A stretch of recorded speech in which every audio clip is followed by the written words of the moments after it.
E aí galera, aqui é a Gabi do GL3D e nesse vídeo nós vamos continuar e finalizar o mini curso de modelagem para RV e RA, Realidade Virtual e Realidade Aumentada, que foi realizado no evento do Patrimônio 4.0 em março de 2022. Lembrando que o mini curso foi todo gravado, foram quase 2 horas de duração e agora está disponível aqui no canal do YouTube numa série de 4 vídeos. Esse é o quarto e último vídeo da série, finalizando a parte prática do mini curso. Se você não viu as 3 primeiras partes, dá uma conferida lá, que tem uma introdução teórica bem importante sobre RV e RA, topologia, retopologia, mapeamento de texturas e o início da parte prática, ensinando a trabalhar e modelar com nuvem de pontos no Blender. Lembrando também que o link do evento do Patrimônio 4.0, onde rolou esse mini curso, está aí na descrição do vídeo, assim como o link do site da editora Blusher, onde você pode encontrar o livro do evento que foi publicado nesse ano de 2022 sobre essas temáticas de tecnologias aplicadas ao patrimônio. Não se esqueça de curtir o vídeo, se inscrever no canal e deixar um comentário e compartilhar se quiser para ajudar a gente a divulgar o conteúdo, valeu? E vamos para o último vídeo.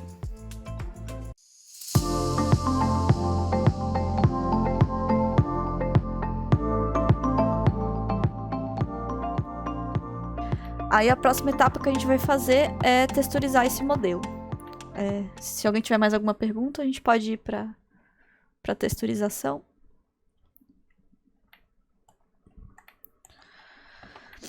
Tá. Para texturizar o modelo no Blender, a gente vai fazer o mapeamento de textura UV. Existem, de forma bem resumida, porque eu ainda estou estudando esse processo, gente. Esse negócio de mapeamento de textura UV é uma dor de cabeça enorme. É muito difícil, eu ainda estou estudando, tentando aprender bem esse processo, mas de forma resumida, existem 2 formas da gente fazer. Uma forma é meio gambiarra, mas funciona, dependendo pro que eu quero. Eu fiz dessa forma alguns modelos daquela praça que eu fiz para minha aplicação, coloquei na Unreal, tá lá lindo, maravilhoso, não me deu problema.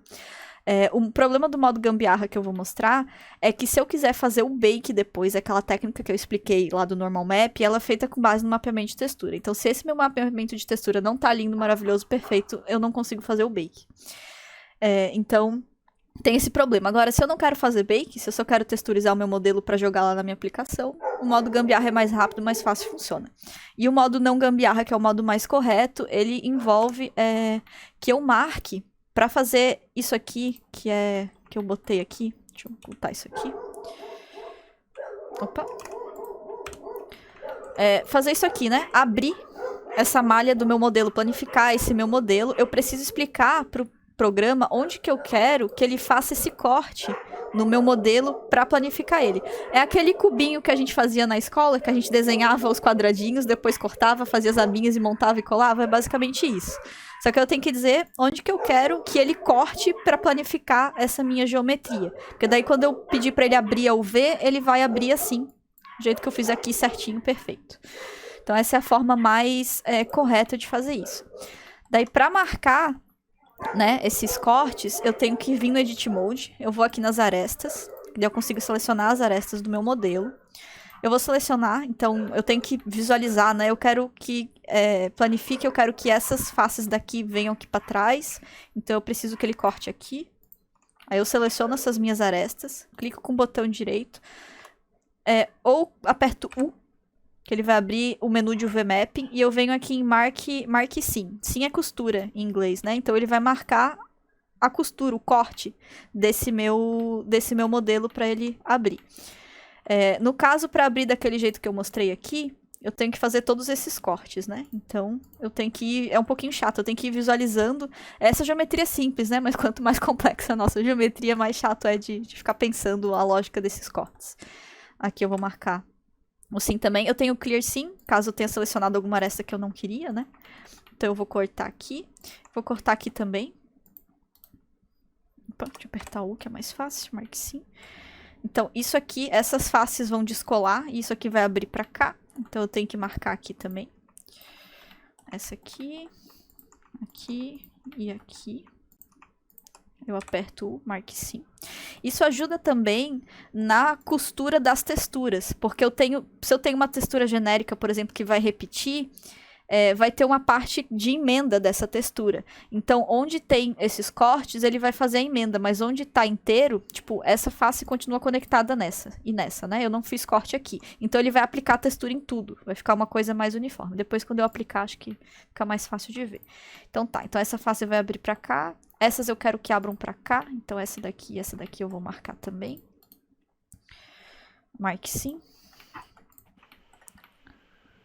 Gabriela, pode repetir onde é que está a ferramenta? Você acabou de mostrar. Selecionar esta e aperta U, que é o menu do VMapping, aí vai em Marque sim, que é para marcar a costura. E Clear sim é para tirar ela, caso tenha marcado errado, né? Tá. Aí uma coisa que eu posso fazer é ir vendo como é que tá essa minha costura. Se eu ver que não tá certo, eu refaço, não tem problema. Eu gosto de trabalhar aqui em cima nessas abas. Essas abas, na verdade, são templates do Blender prontos, específicos para cada parte, né? Eu gosto muito de ir no shading, que eu tenho que ver agora que tá tudo aumentado, como é que eu vou pro lado aqui, né? Aqui, pronto. Shading. Tem uma aba chamada Shading. Essa aba de Shading é onde eu gosto de configurar a parte de textura. Essa pasta aqui, essa aba de pastas eu não utilizo, eu gosto de excluir. Então eu venho aqui com o botão direito e coloco Join Areas. Eu deixo essa daqui, que tá aqui View, eu mudo pra... Nesse baldinho de tinta, eu mudo pra UV Editor, que é justamente onde eu vou editar o meu mapa de textura. Aqui é a minha Viewport, que eu consigo visualizar o meu objeto texturizado. E aqui embaixo é onde eu configuro o material, através dos nodes de programação. Então aqui eu tenho o meu objeto, eu vou apertar o Tab para entrar no Edit Mode. Ó, eu estou visualizando ele branco porque está sem textura, sem material, e eu estou visualizando em vermelho os cortes. Eu vou apertar Alt Z, porque o Alt Z eu consigo selecionar, garantir que eu estou selecionando todas as faces do meu objeto. Se eu não apertar no Alt Z, pode ser que ele não selecione alguma que ficou lá atrás, porque não está visualizando, né? Então Alt Z, seleciona tudo. Ou eu posso... selecionar aqui uma face e apertar Ctrl A. Acho que Ctrl A. Ou é só A? Acho que A, Select All Toggle. Aí ele seleciona tudo, né? Eu prefiro ir no Alt Z, porque às vezes ele não funciona direito. Selecionei tudo. Aqui vai aparecer o meu mapa de textura. Como eu ainda não apertei para ele dar um wrap, né? Para ele desembrulhar o meu modelo, ele tá meio aleatório aqui. Selecionei tudo, vou apertar o U e vou clicar aqui em um wrap. Ele abriu a minha UV conforme eu fiz o... Conforme eu marquei, né? A costura. Aí nesse caso ele... ele separou essa parte de cima. Se eu não quisesse que ele separasse, eu posso vir aqui. Vou apertar em tirar a costura. Seleciono tudo de novo. Dou um wrap de novo. Pronto. Agora ele botou lá. E aqui tá o meu mapa de textura. Essa é uma forma de fazer, que é a forma mais correta. Existem vários plugins do Blender que é para ver escala de textura, para trabalhar de forma bem mais complexa esse mapeamento, que a gente não vai ver, né? Isso aqui é a forma mais básica. Outra forma de fazer, deixa eu fazer uma cópia aqui desse modelo, e deixa eu limpar essas texturas todas. Uma outra forma de fazer, que é o modo... Acho que esse daqui, né? O modo gambiarra é eu ir pegando as faces do meu modelo. Eu quero essa e essa. Aperto U e dou... Deixa eu tirar aqui. E dou um wrap. E aí ele vai ir separando, né, as faces do meu modelo. Esse é o modo gambiarra. Qual é o problema do modo gambiarra? Se eu quiser fazer o bake depois, pode ser que dê problema, porque eu não tenho esse corte, essa textura toda ajustada. Mas funciona. Outra forma ainda, eu posso selecionar tudo, apertar U e clicar em Smart UV Project. Essa opção, o Blender vai fazer os cortes pra mim do jeito que ele achar que vale a pena. Tá aqui, ó. Ele separou todas as faces, né? Praticamente, aqui do meu modelo. Mas é uma forma de fazer, também funciona. Essa aqui é mais interessante porque eu escolho onde que eu quero que fiquem os cortes, fica mais organizado, mais certinho. Mas essa forma aqui também funciona. Separei, a minha UV tá... A Ana Luísa tinha perguntado onde está a ferramenta, eu não sei se a resposta Qual foi ferramenta? dada. Sim, ela já me falou. Do wrap, né? Isso. Aí, terminei de abrir a minha UV, quero aplicar a minha textura. Como é que funciona? Primeiro eu preciso vincular um material a esse meu modelo. Aí, gente, tem um detalhezinho importante aqui. Deixa eu voltar para a pasta aqui do mini curso. Tem uma questão importante aqui. Eu não tinha a vista perfeita ortográfica, né? A vista ortográfica, ortofoto de cada face dessa estátua pra gente aplicar aqui. Então, o que eu fiz? Eu extraí o mapa de textura do PhotoScan que a gente pode usar isso aqui para texturizar. Só que esse mapa de textura, não sei se dá pra ver, ele não tá perfeito, né? Não tá reto. Ele tá meio torto, porque a malha no PhotoScan, ela é irregular. Ele triangulariza a minha malha toda, então quando ele exporta esse mapa de textura, ele fica meio deformado. Isso aqui não tem problema, porque foi a forma como o programa mapeou a textura. Quando eu insiro esse mapa de textura com o meu modelo no Blender ou em outro software, ele fica certinho. Mas a imagem que eu tenho aqui fica um pouco deformada. Então eu fiz uns testes, eu utilizei isso aqui para texturizar o nosso modelo. Não vai ficar perfeito, porque não tá reto, e eu não tenho ortofoto certinha dessa estátua. Mas, né, a fins de teste, a gente pode texturizar com isso. Já surgiu uma pergunta aqui. Oi. Então, não é qualquer fotografia. As minhas fotos têm que ser ortoimagens ou ortofotos, né? Tem que ser planificada. Isso, No caso do meu modelo do mestrado, eu utilizei para as fachadas as ortofotos, porque eu tenho a vista perfeita, né, das edificações, ou texturas genéricas, né? A gente tem biblioteca na internet de textura BPR, que são texturas super realistas, que são ótimas para texturizar. A gente tem um monte de opções, né? Mas se a minha textura não tá perfeita, retinha ali, no caso da foto, né? Eu tô perguntando isso porque eu tô pensando em usar como objeto do doutorado um edifício industrial. E é um edifício de grande escala. Então, eu não consigo ter a ortofoto de um plano só. Eu não tenho, sabe? Então, o do museu... Deixa eu voltar aqui. O do museu eu gerei...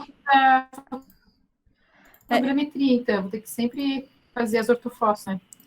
Eu gerei as ortofotos do museu, que estão aqui, ó, para fazer o mapeamento de textura, a partir do modelo de malhatim que eu fiz no Blender. Só que, claro, esse aqui eu não consegui uma aquisição de dados super maravilhosa, teve um monte de problema nas ortofotos, não ficou perfeito, né? Nem sempre a gente vai conseguir uma ortofoto perfeita, mas deu pra tentar, né? Fazer o mapeamento com as ortofotos. Ou utilizar texturas genéricas, ou Photoshop, né? Tentar fazer alguma... dá pra corrigir, né, no Photoshop. Sim, dá pra retificar as imagens, dá pra tentar, né, deixar o mais... Mas minha pergunta possível.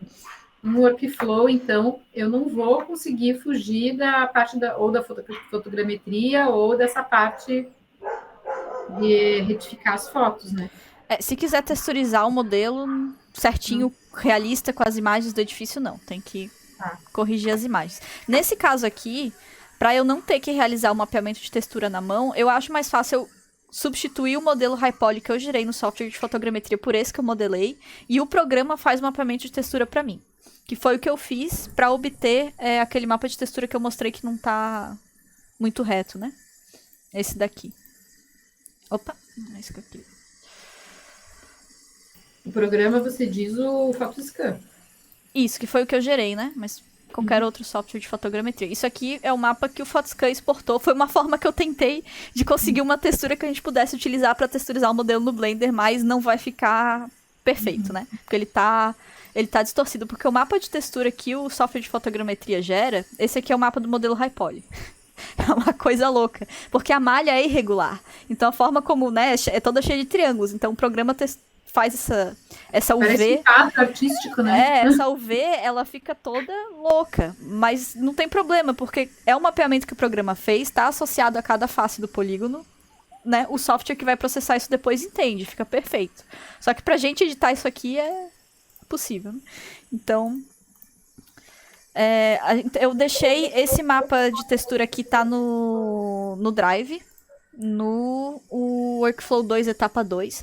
E eu deixei 2 pastas da Quixel, que são texturas... Eu não deixei todos os normal map, displacement, todos aqueles mapas especiais para deixar mais real a textura.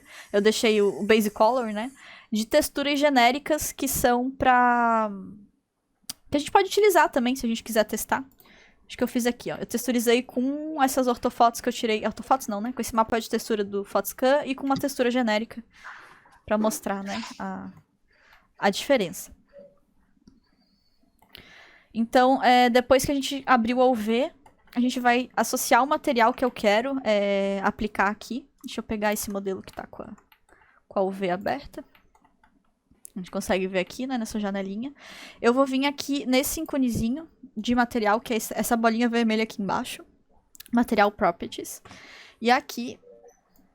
Tá tudo bem grande e fica meio pequenininho, mas acho que dá de ver. Bom dia, tudo bem? Sim, protocolei ontem. Tá, aí eu vou adicionar um novo material aqui em New. Pronto, ele criou um material que eu posso colocar, posso alterar o nome, né? Vou botar aqui textura original. Aí vai aparecer, aí essa partezinha, gente, é um pouquinho lógica de programação.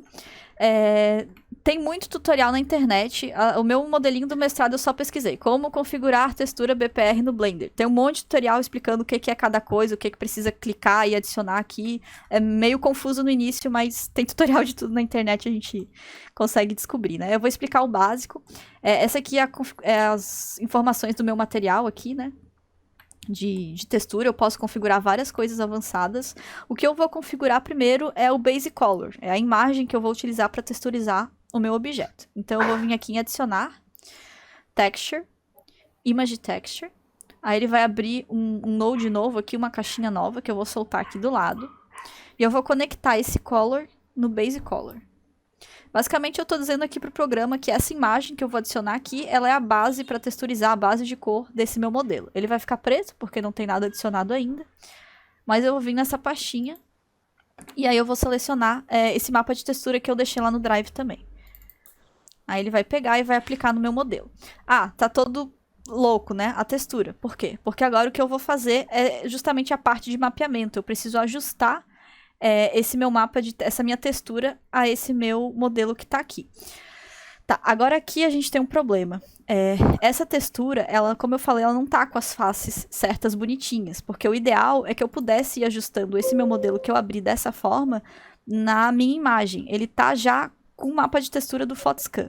Então, nesse caso específico, como eu tô com essa imagem já planificada do Photoscan, eu acho mais fácil, ao invés de eu utilizar essas marcas que eu fiz, eu ia abrindo. Deixa eu aplicar esse mesmo material aqui.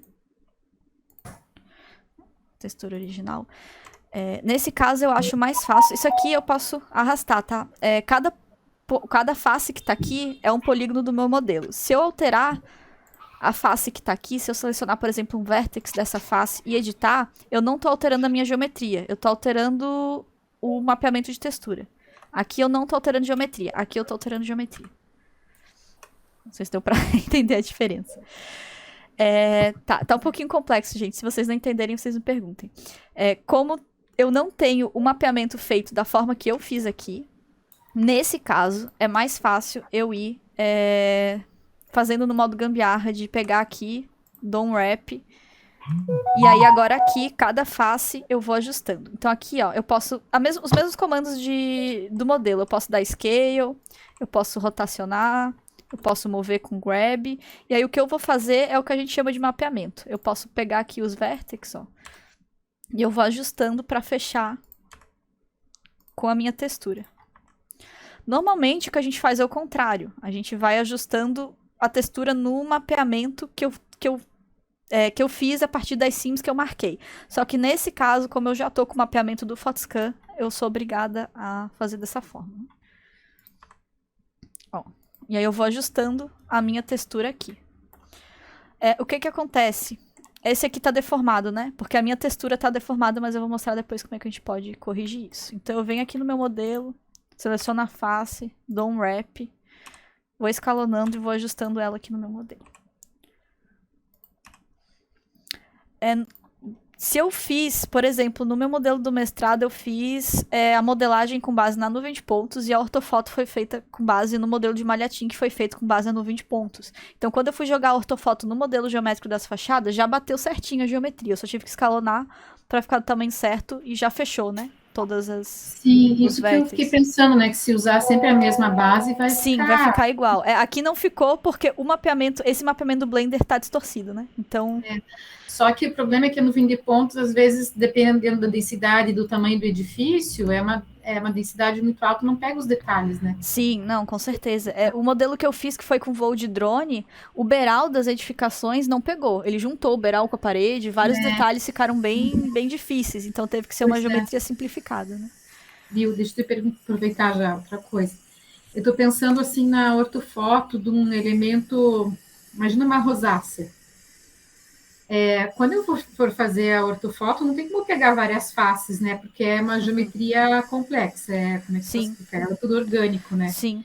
E daí, na hora de aplicar essa ortofoto na face da rosácea, ela vai se modelar a face? Não, Como é aí nesse caso é mais fácil inserir o modelo gerado manual no Blender, no Photoscan, para que o Photoscan faça o mapeamento de textura. Porque daí ele faz a aplicação das texturas certinho.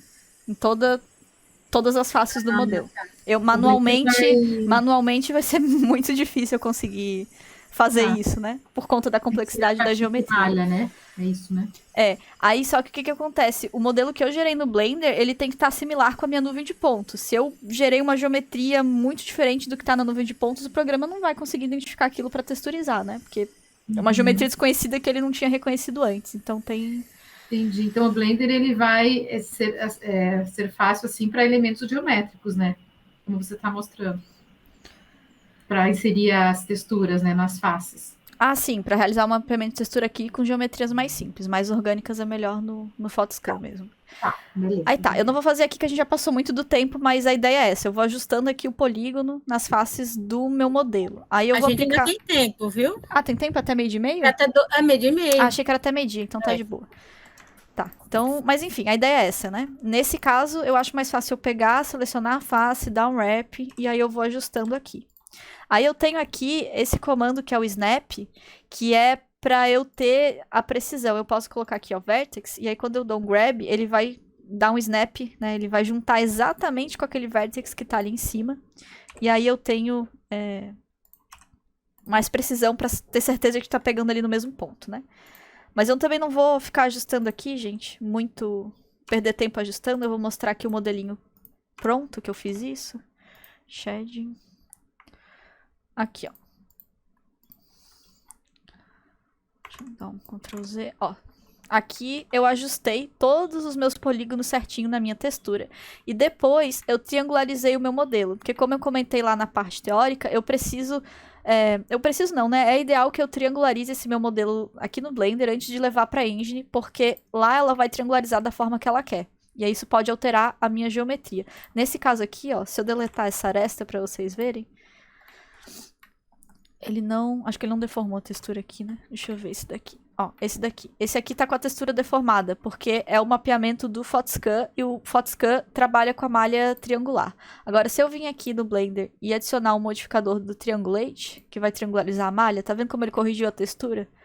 Por que ele corrigiu a textura? Porque isso aqui é um mapeamento feito com base numa malha triangular, né? Então, quando eu triangularizei aqui, ele já corrigiu alguns problemas pra mim. Mas ainda não corrigiu 100%, né? Porque não é a mesma malha que foi feito o mapeamento no Blender. Então tem esse problema. E esse daqui, ó, já é o modelo que eu fiz o mapeamento que eu abri, que eu marquei as sims com a textura genérica. Aí aqui, nessa barrinha de cima, eu escolho a textura que eu quero visualizar, né? Para que eu faça o mapeamento de forma correta. Aí aqui eu fiz, aqui sim, né, eu abri a malha do jeito que eu quis, e aí eu vou ajustando a textura, deixa eu voltar aqui para face, né, conforme eu quero. Dessa forma que eu abri a malha, eu garanto que a textura fique contínua aqui, ó. Nessas partes onde não tem um corte. Agora, onde tem um corte, pode ser que ele faça essa emenda da textura. Aí dessa forma eu vou controlando pra ver, né? Fazer esse mapeamento e ver como é que eu quero que fique a minha textura. No caso, se eu tivesse uma textura de tijolinho e eu quisesse que a continuidade do tijolinho ficasse certa, eu tenho que garantir que não tenha um corte, né? Um sim marcado onde eu não quero que tenha essa transição da textura. Não sei se deu pra entender a diferença aqui das duas formas, que é um pouquinho complexo, né?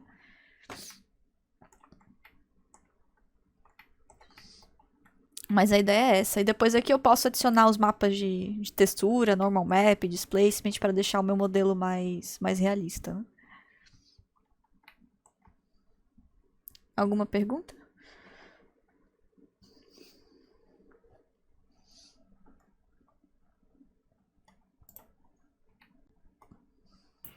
É bem legal, viu? Tem que testar agora. É muita coisa, né? Muita informação, tempo curto, mas é isso. Tudo tem que praticar bastante. É bem chatinho. Outros caminhos, né? Às vezes vocês vão descobrindo outros caminhos. Sim, com certeza. Tem muitas formas diferentes de trabalhar esses processos. Eu mostrei só algumas possibilidades, né? Mas Tem várias formas. Eu vou mostrar um outro... Pessoal, eu coloquei a lista aqui, se eu não me engano, acho que tem uma pessoa que não estava inscrita, mas não tem problema, a pessoa que não estava inscrita, mas eu sei que está inscrita no evento e não participou de outro minicurso, então teria direito a participar deste, né? Pode preencher o formulário de frequência para receber o certificado, tá bom? Então, aí abaixo, algumas pessoas já preencheram, mas ainda faltam algumas. Eu coloco novamente aí para que vocês não esqueçam de preencher. Mas deixar a Gabriela continuar aí falando. Tô tentando achar uma imagem que tem essa transição de textura. Eu não vou abrir esse arquivo porque ele tá muito pesado. Acho que não tem aqui. Não tem. Mas, por exemplo, aqui eu modelei o terreno e eu fui fazendo os cortes onde eu queria que tivesse, por exemplo, transição do piso. Porque essa praça que eu modelei, ela tem o mesmo piso, mas em algumas partes a rotação do piso tá diferente. Então eu fiz um corte e marquei assim, onde eu queria que a textura fosse diferente. E aí eu fui rotacionando ela de formas diferentes. Eu fui rotacionando os polígonos ali, como eu mostrei, pra alterar a rotação, né? Apesar de estar com a mesma textura em tudo, mas acho que não tem exemplo aqui. E aqui são os ortofotos, né? Que foram aplicados na geometria, né? Que foi maravilhoso. Olha, gente, até a plantinha lá. As ortofotos também não estão assim 100% maravilhosas. Mas só de ser um arquivo leve, você saber que pode rodar. Sim, já fica bem realista, né? Uma opção, né? Uma opção de trabalhar. É que tudo depende do objetivo que tu quer, né? Com certeza. Exatamente. Mas é isso, assim, a lógica do fluxo de trabalho. Depois é questão de prática mesmo, né? E a gente pode trabalhar com texturas BPR, que elas têm esses normal map, displacement, e esses mapas de textura que dão essa sensação de realismo, né? Deixa eu desligar ele aqui, ó. Essa é a textura normal. E essa é a textura com os mapas de textura, né? Nossa, é assustador a diferença. É assustador. A única coisa aí que realmente leva a gente a perceber que tem alguma coisa estranha é a aresta que fica retinha, né? Tipo a quina, as arestas que ficam retinhas. Aí é problema da modelagem, que nesse caso aqui, se eu quisesse fazer algo mais correto, eu teria que vir aqui e provavelmente dar um bevel na quina, arredondar as quinas, né? Pra ficar mais certinho. Que nesse caso não foi feito, né?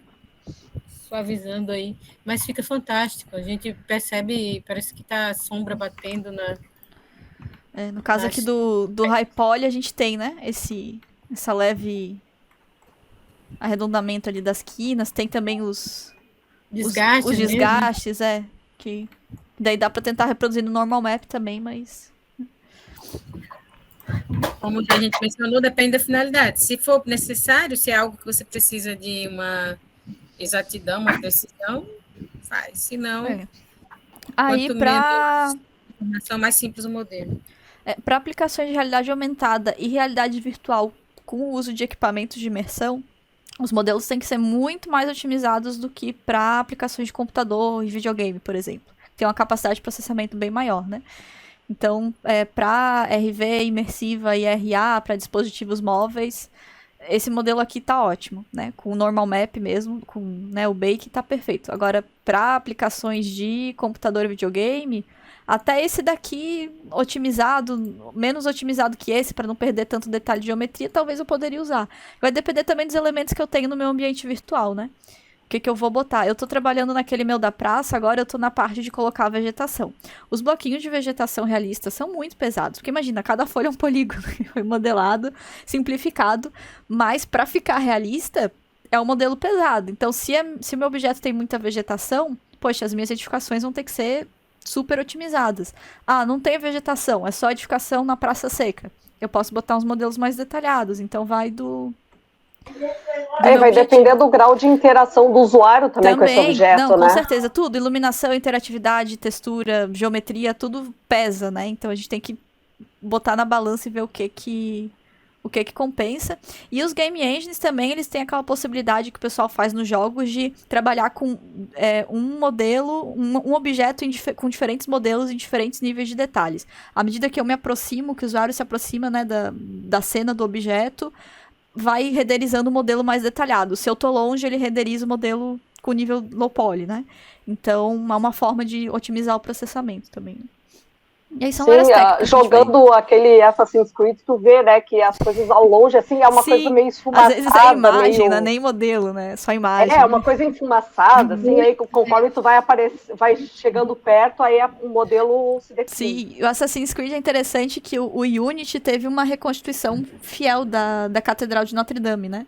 E aquela catedral, eu tava olhando, ela é malhatim. Ela não foi modelada assim, certinho a geometria. Ela é malhatim. É essa malha bizarrona aqui, com textura, e ficou Ou seja, perfeito. Um super, mega, hiper, ultra computador. Não, com certeza, né? E é outra história, equipe... né? Nossa. Não, mas esses games, assim, mais complexos, é uma pessoa pra modelar a mão do personagem, outra pra modelar o cabelo, outra pra fazer a textura. É uma pessoa especializada num detalhezinho pra gerar algo perfeito no final, assim, porque são fluxos bem complexos mesmo.